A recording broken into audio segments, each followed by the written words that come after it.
जय श्री राधे कृष्णा। लक्ष्मी नारायण भगवान की जय। ओम नमो भगवते वासुदेवाय नमः। प्रिय भक्तजनों, आज आप सुनेंगे वैशाख मास महात्म्य की कथा का अध्याय 24। नारद जी के बताए हुए विष्णु भक्ति महात्म्य को सुनकर राजा इंद्रद्युम्न के मन में विष्णु भक्ति का स्वरूप जानने की इच्छा हुई। इसलिए उन्होंने पूछा, भगवान, भक्ति का क्या स्वरूप है, उसके लक्षण का वर्णन कीजिए। तब नारद जी ने कहा, राजन, सावधान होकर सुनो। मैं भगवान विष्णु की सनातन भक्ति का सामान्य और विशेष रूप से वर्णन करता हूँ। गुणों के भेद से भक्ति के 3 भेद हैं, सात्विकी, राजसी और तामसी। इनके अलावा एक चौथी भक्ति भी है जो निर्गुणा मानी गई है। राजन, जो लोग काम और क्रोध के वशीभूत हैं और प्रत्यक्ष इस जगत के सिवा और किसी पर लोक आदि की ओर दृष्टि नहीं रखते हैं, वे अपने को लोभ और दूसरे को हानि पहुंचाने के लिए जो भजन करते हैं, उनकी वह भक्ति तामसी कही गई है। अधिक यश की प्राप्ति के लिए दूसरों की सर्पदा से प्रसंगवश परलोक के लिए भी जो भक्ति होती है वह राजसी मानी गई है। पारलौकिक लाभ को स्थायी समझकर और इस लोक के समस्त पदार्थों को नश्वर देखकर अपने वर्ण तथा आश्रम के धर्मों का परित्याग न करते हुए आत्मज्ञान के लिए जो भक्ति की जाती है वह सात्विकी है। ये जगत जगन्नाथ जी का स्वरूप है, उनसे अलग इसका दूसरा कोई कारण नहीं है। मैं भी भगवान से अलग नहीं हूँ और वे भी मुझसे अलग नहीं हैं। ऐसा समझकर भेद उत्पन्न करने वाली बाह्य उपाधियों का त्याग करना और अधिक प्रेम से भगवान स्वरूप का चिंतन करते रहना, ये निर्गुणा नाम वाली भक्ति है, जो मुक्ति का साक्षात साधन है। यह अत्यंत दुर्लभ है। अब मैं भगवान विष्णु के भक्तों का लक्षण बताता हूँ, जिनका मन अत्यंत शांत है, जो सबके प्रति कोमल भाव रखते हैं, जिन्होंने स्वेच्छानुसार अपनी इंद्रियों पर विजय प्राप्त कर ली है और जो मन, वाणी तथा क्रिया द्वारा कभी दूसरों से द्रोह करने की इच्छा नहीं रखते, जिनका मन दया से द्रवीभूत होता है, जो चोरी और हिंसा से सदा ही मुख मोड़े रहते हैं, सद्गुणों के संग्रह और दूसरों के कार्य साधन में जो प्रसन्नता पूर्वक संलग्न रहते हैं, सदाचार से जिनका जीवन सदा उज्जवल बना रहता है, जो दूसरों के उत्सव को अपना उत्सव मानते हैं, सब प्राणियों के भीतर भगवान वासुदेव को विराजमान देखकर कभी किसी से ईर्ष्या द्वेष नहीं रखते, दीनों पर दया करना जिनका स्वभाव बन गया है और जो सदा परहित साधना की इच्छा रखते हैं। अविवेकी मनुष्यों का विषयों में जैसा प्रेम होता है, उसका 100 कोटि गुना अधिक प्रीति का विस्तार वे भगवान श्री हरि के प्रति करते हैं। नित्य कर्तव्य बुद्धि से विष्णु स्वरूप शंकर आदि देवताओं का भक्तिपूर्वक पूजन और ध्यान करते हैं। पितरों में भगवान विष्णु की ही बुद्धि रखते हैं। भगवान विष्णु से अलग दूसरी किसी वस्तु को नहीं देखते। समस्त और विशिष्ट सब भगवान के ही स्वरूप है। भगवान जगत से अलग होकर भी अलग नहीं है। हे भगवान जगन्नाथ, मैं आपका दास हूँ, आपके स्वरूप में भी मैं हूँ, आपसे अलग कदापि नहीं हूँ। जब आप भगवान विष्णु अंतर्यामी रूप से सबके हृदय में विराजमान हैं, तब सेव्य अथवा सेवक कोई भी आपसे अलग नहीं है।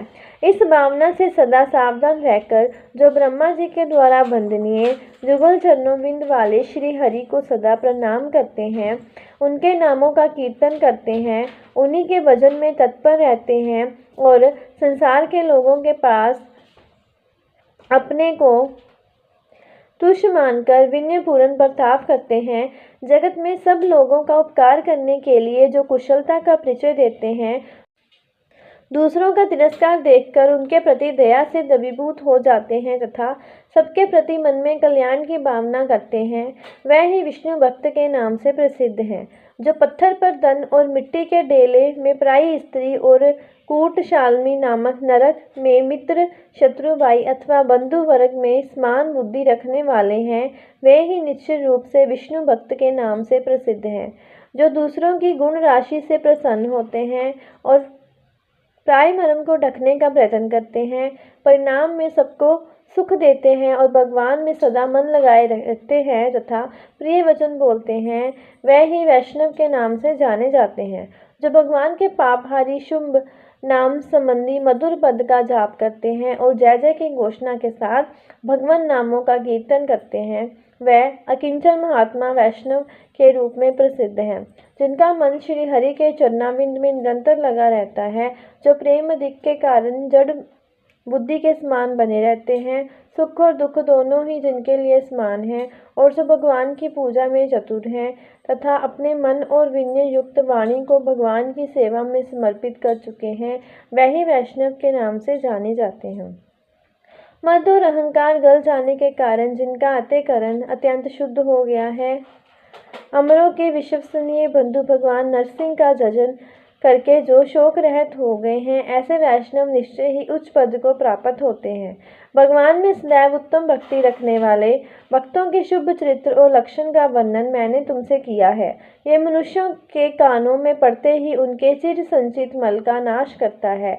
भजन के लिए कभी धन की आवश्यकता तथा शरीर को कष्ट देकर किए जाने वाले किसी विशेष प्रकार के प्रयोग की भी आवश्यकता नहीं है।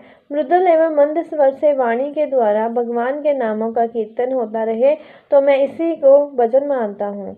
तुम्हारे मन में भगवान के दास्य भाव का ही चिंतन होना चाहिए, किंतु जो मनुष्यों के शुभ आचरणों से भी द्वेष करते हैं और स्वयं अपने मन को दुराचार में ही बांधे रखते हैं, बड़े भारी अमंगल को पा करके भी निश्चित रहते हैं और सदा ऐश्वर्य तथा विश्व भोग के रस में ही सुख का अनुभव करते हैं, वह मनुष्य वैष्णव नहीं है, वह तो बहुत ही निम्न श्रेणी के मनुष्य हैं। अपने हृदय रूपी कमल में विराजमान परमानंद में श्री हरि के स्वरूप का जो क्षण भर भी चिंतन नहीं करते, उन्मत्त भाव से बैठे रहते हैं और अपने झूठे वचनों के जाल से भगवान के नाम को भी निरंतर आश्रित किए रहते हैं, वह भी भगवान के भक्त नहीं है। जिनके मन में पराई स्त्री और पराये धन के लिए सदा लोभ बना रहता है, जो कृपण बुद्धि वाले हैं और सदा अपना ही पेट भरने में लगे रहते हैं, वह नर पशु विष्णु भक्ति से सर्वदा रहित हैं। जो निरंतर दुष्ट पुरुषों के साथ अनुराग रखते हैं, दूसरों का तिरस्कार और हिंसा करते हैं, इनका स्वभाव अत्यंत भयंकर है और जो भगवान नरसिंह के चरणों के चिंतन से विरक्त रहते हैं, उन मलिन मनुष्यों को दूर से ही त्याग देना चाहिए। जैमिनी जी कहते हैं, ब्रह्मपुत्र देवऋषि नारद से इस प्रकार उत्तम भगवत भक्ति का वर्णन सुनकर राजा इंद्रद्युम्न बहुत प्रसन्न हुए और इस प्रकार बोले, भगवान, विद्वान पुरुषों ने मुझे बताया था कि साधु पुरुषों का संग संसार रूपी रोग का नाश करने वाला है। ऐसा साधु संग मुझे इसी समय प्राप्त हुआ है। आपके संग से मेरे अज्ञान में अंधकार का नाश हो गया है, क्योंकि मेरा मन इस समय नील माधव की पूजा करने के लिए अत्यंत उतावला हो रहा है। इसलिए हम और आप दोनों ही रथ पर बैठकर चले और भगवान नील माधव का दर्शन करें। यदि आपके मुख से पुरुषोत्तम क्षेत्र के तीर्थों का ज्ञान प्राप्त कर सको तो पहले के कहे हुए महात्माओं के वचन भी सफल हो जाएंगे। तब नारद जी ने कहा, राजन, यह तो बड़ी हर्ष की बात है। मैं तुम्हें पुरुषोत्तम क्षेत्र और वहाँ के तीर्थों के दर्शन कराऊंगा। उस तीर्थ में जो शक्तियाँ और शिव आदि हैं, उन्हें भी दिखाऊंगा। उस क्षेत्र के महात्म्य का भी परिचय दूंगा। तुम वहां भक्तों के आत्मसमर्पण करने वाले देवेश्वर भगवान जगन्नाथ का साक्षात दर्शन करोगे। इस प्रकार वार्तालाप करके दोनों ने प्रसन्नता पूर्वक दिन का कृत्य समाप्त किया और ज्येष्ठ शुक्ल पंचमी बुधवार को पुष्य नक्षत्र में उत्तम लगन आने पर यात्रा अनुकूल होगी, ऐसा निर्णय करके दोनों ने रात के समय एक ही स्थान पर शयन किया। फिर सवेरा होने पर राजा इंद्रद्युम्न ने भाइयों सहित नीलाचल पर जाने के विषय में अपने राज्य में यह घोषणा कराई कि हम लोग जीवन पर्यंत पुरुषोत्तम क्षेत्र में निवास करेंगे। राजा लोग अपनी रानियों, मंत्रियों और परिकरों समेत रथ, हाथी, घोड़ा, खजाना और पैदल सेना साथ लेकर वहां चले। इस प्रकार आज्ञा देकर राजा इंद्रद्युम्न अपने आगे खड़े हुए नारद मुनि की परिक्रमा करके छड़ीदार सिपाहियों से घिरे हुए मध्य द्वार पर आए। उनके आगे आगे अग्निहोत्र की अग्नि ले जाई जा रही थी। वहां उन्होंने अपनी दाहिनी ओर ब्राह्मणों को खड़े हुए देखा, जो मंगलमय सूतक का पाठ कर रहे थे।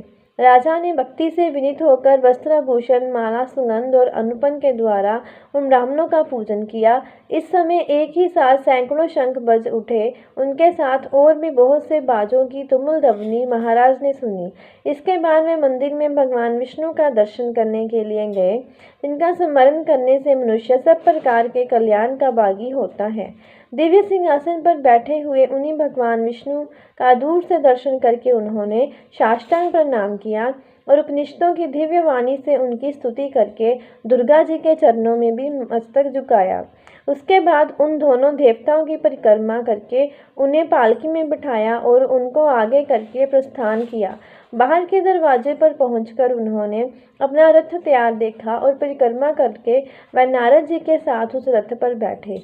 इंद्रदमन के रथ के दोनों ओर उनके अधीन राजाओं के अनेकों रथ शोभा पा रहे थे, जो नाना प्रकार के अस्त्र शस्त्रों से संयुक्त और ध्वजा पताकाओं से अलंकृत थे।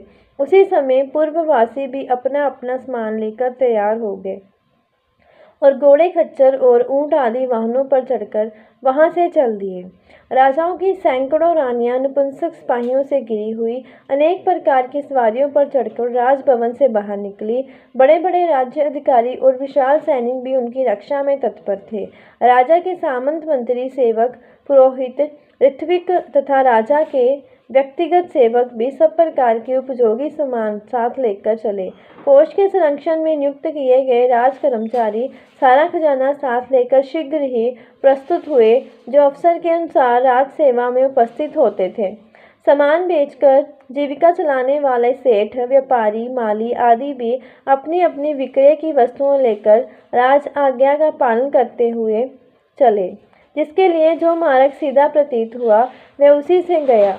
नीलांचल पर पहुंचने वाले कठिन से कठिन मार्ग के द्वारा भी लोगों ने यात्रा की। महाराज इंद्रदमन समस्त पूर्व वासियों तथा हर्ष में भरी हुई चतुरंगिनी सेना से घिरे हुए थे। जंगल का रास्ता जानने वाले पुरुष जो मार्ग बतलाते, उसी से राजा यात्रा करते थे। मार्ग के दोनों ओर आने वाले देशों और वनों को देखते हुए वह बड़ी शीघ्रता से यात्रा कर रहे थे। तो ये थी वैशाख मास महात्म्य की कथा का अध्याय 24। बोलिए विष्णु भगवान की जय, लक्ष्मी नारायण भगवान की जय। ऐसी और जानकारी प्राप्त करने के लिए और कथाओं को श्रवण करने के लिए चैनल को सब्सक्राइब करें और वीडियो को ज़्यादा से ज़्यादा शेयर करें। जय श्री राधे कृष्ण।